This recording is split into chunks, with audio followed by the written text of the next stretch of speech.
Good afternoon. Thank you all so much for joining us this afternoon. We have lots of great information to bring you. My name is Aretha Higgins, and I am the Senior Housing Counselor with Dallas Habitat. And I'm excited to be here this week as we celebrate the month of April, Financial Literacy Month. And with me, I have Miss Kelly Calderon, and I'm going to allow her to introduce herself and give you a little information, as she's going to be co-hosting with me today. Go ahead, Kelly. So happy to be here. Thanks for having me. My name is Kelly Calderon. I am the owner of the Smart Money Academy. So I teach personal finance for kids and teens. My background, I was a classroom teacher for 20 years. So lots of experience working with kids and making things understandable for them, things that might be hard, right? Right. And also my background in personal finance, or my connection to personal finance, is the fact that my husband and I had to dig ourselves out of a really bad financial hole. And we learned a lot in that process. And so I had an opportunity there to kind of bring my two passions of personal finance and teaching together in the Smart Money Academy. Okay, well, that's awesome. Well, we'll go ahead and dive right in, okay? So experts agree that the earlier that you teach children about managing money, the better. And by doing it one step at a time, by introducing age-appropriate, good money habits, that our children is going to build solid, financial foundation. And so this is what this is all about today. All of our segments today are about educating the young children, getting them started early, so they don't make the same mistakes that we as adults make in life. We want them to do much better and be financially independent. So with that being said, my first question for you today is, how can we help our kids determine the value and meaning of money?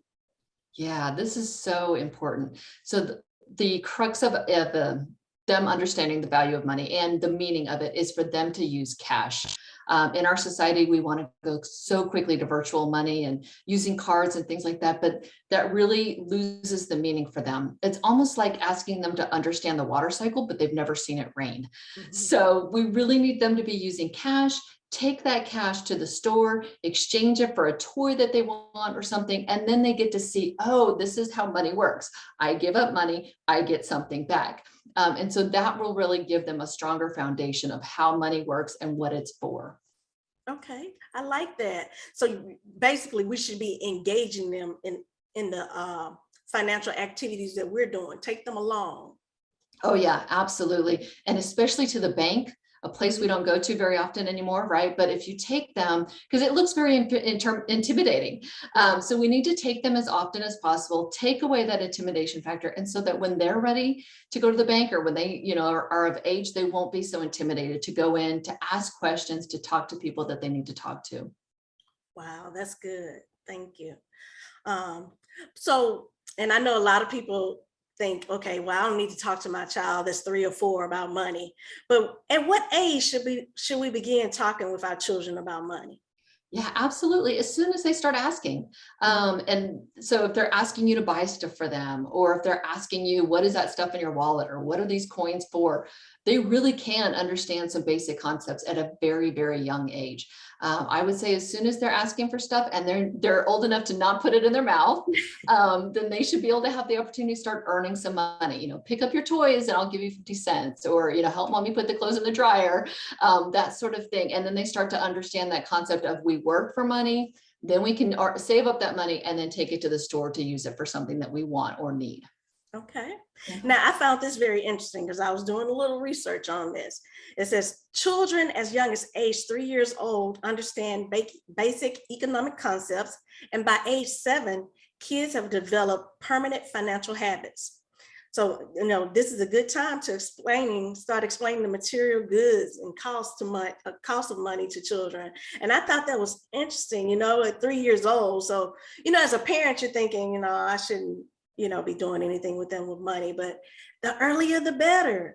Oh yeah, absolutely. Absolutely. And some kids are much more open to that than others. You're going to need to read your child. Like I had one child that was very much interested in money, and the other one, not so much. So we just waited with him until he was a little more interested, but you can gauge your child's interest. And as soon as they're interested, it's a great time to leverage that interest and start teaching them things.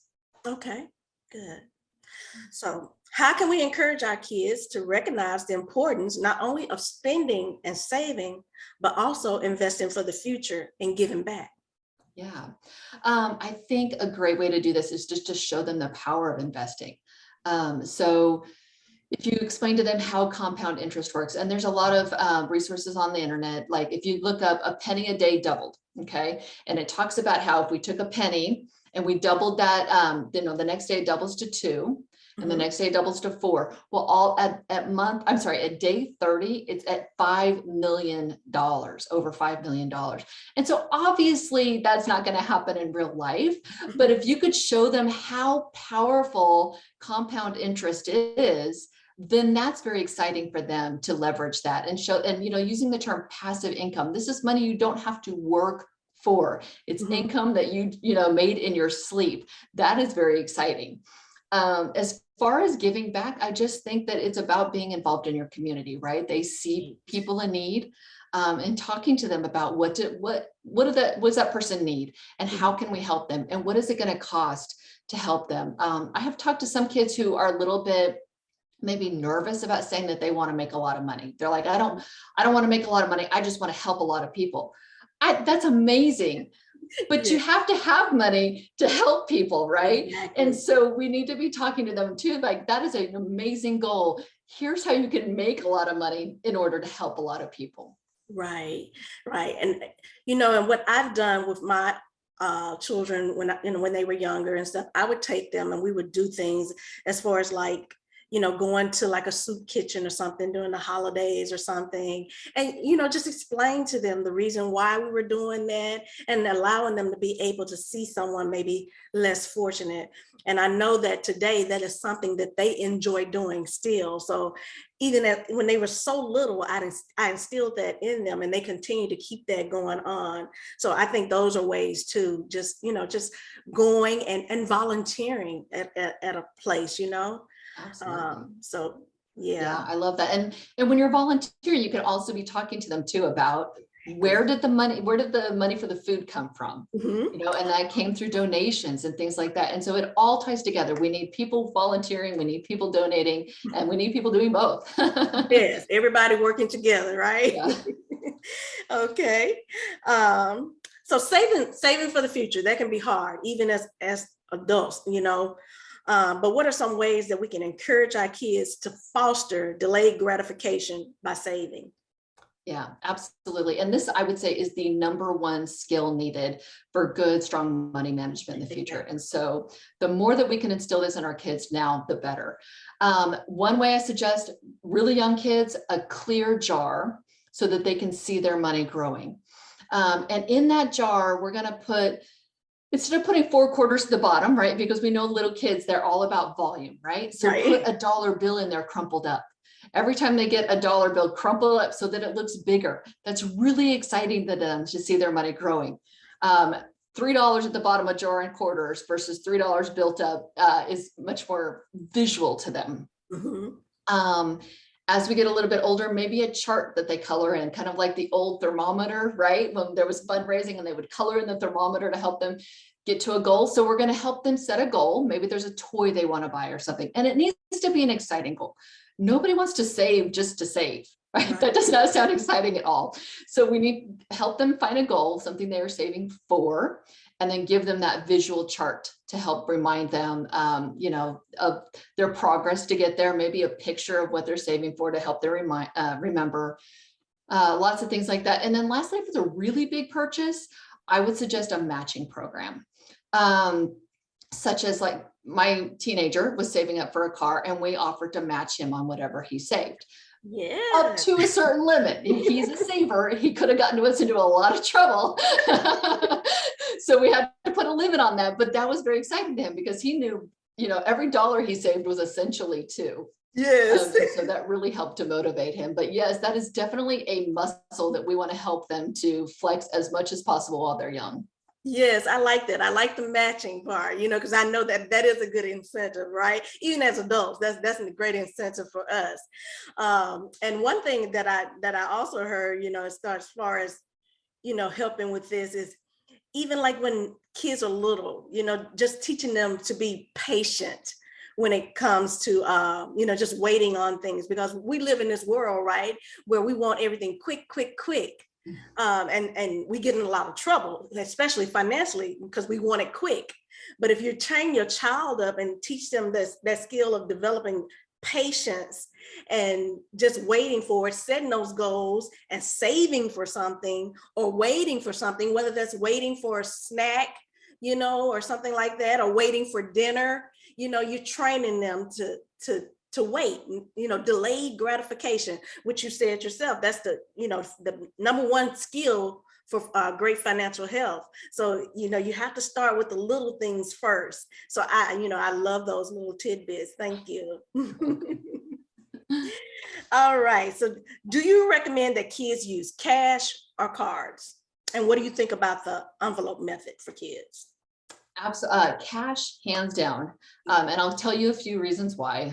First of all, like I said before, is that they really need that concrete connection with money. They are not ready to abstractly understand that this card has money tied to it somewhere in a bank. And, they're developmentally not ready to understand this stuff till they're about 12. Okay. And so we're going to try to give them, just like when they're learning to count, right? We give them blocks or pennies or something physical to count, right? Same idea with money. We want them to handle physical money to learn how to do that. I'm sorry, I forgot the second part of your question. Oh, cash or card. Okay, sorry. So using the other part of that is that this is very interesting, but science experiments have shown that when we use cash, we actually trigger a pain receptor in our brain. It physically hurts us, now not to a great extent, but it physically hurts to spend cash. That does not happen with cards. And why is that important? Well, because if it doesn't hurt to spend, then we're going to overspend, right? And the value of something is found in the pain of its loss.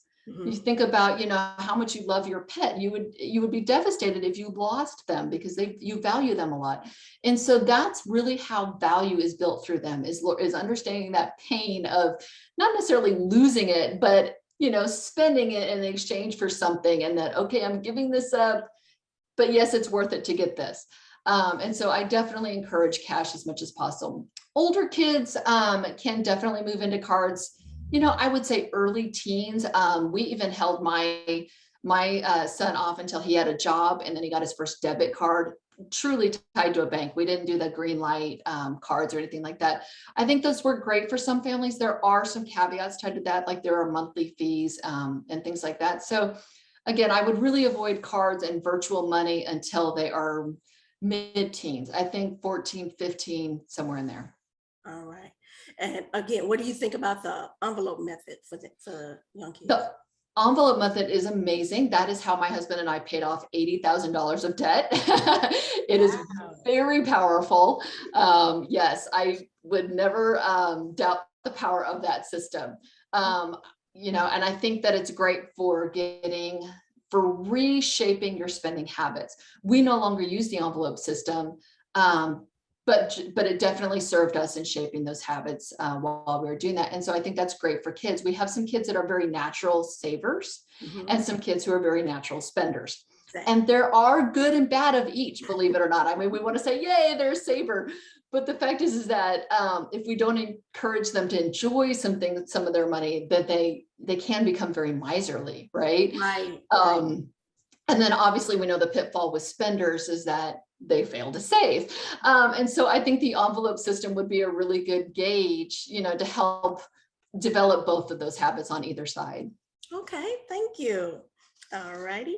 So what if we as adults are working to get our own financial house in order?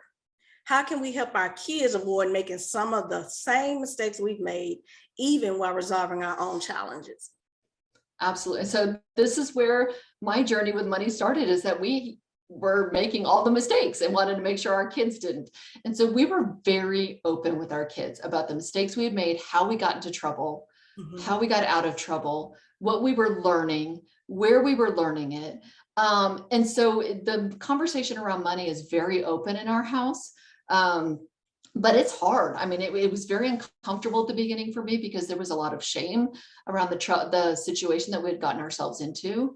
I was raised that you don't talk to kids about money. And so I had to push through some of that uncomfortableness and, understand that that's what was going to have to happen for my kids to not follow in my footsteps. Right. Wow. Yeah.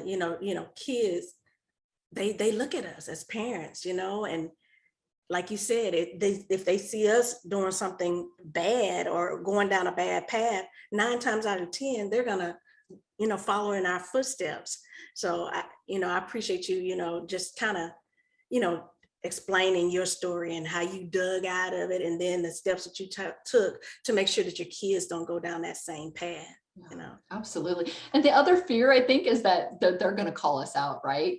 So I Right. say to my kids, I'm trying to save for X whatever. And then I go out to dinner one night and they're like, I thought you were saving, Mom, right? And so we have to be willing to be accountable for our actions. And, there might be some conversation around there about the fact that we're not perfect and we make mistakes too, but there's definitely an accountability factor there. Definitely, which is always good. So what are some resources that exist to support parents with talking to kids about money? I think the best place to start is with ourselves. I was definitely not ready to talk to my kids about money until I understood more about my money story, my money beliefs, and feelings, and had to get through a lot of that. So I would say a couple of my favorites is a book called Happy Money by Ken Honda.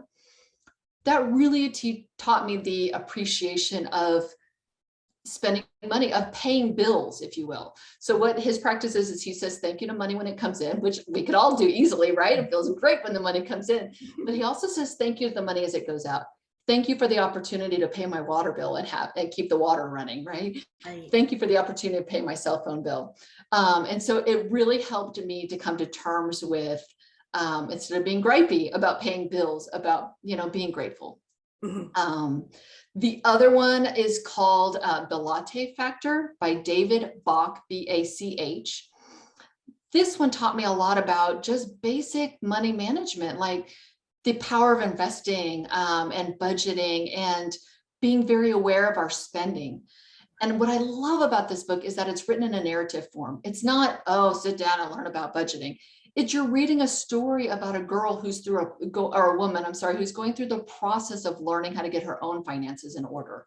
And in the process of reading her story, I learned a lot about my own story. And so I found that book to be very powerful, because it's written at a very basic level. It's very enjoyable to read.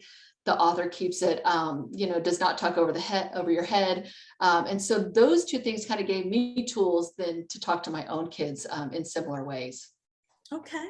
Those are some good resources, sounds like. So I have to check those out. Now, we also have Pocketwise Prep, and it's our financial education program for children. Pocketwise Prep is available to DISD students in certain campuses across the city. Okay.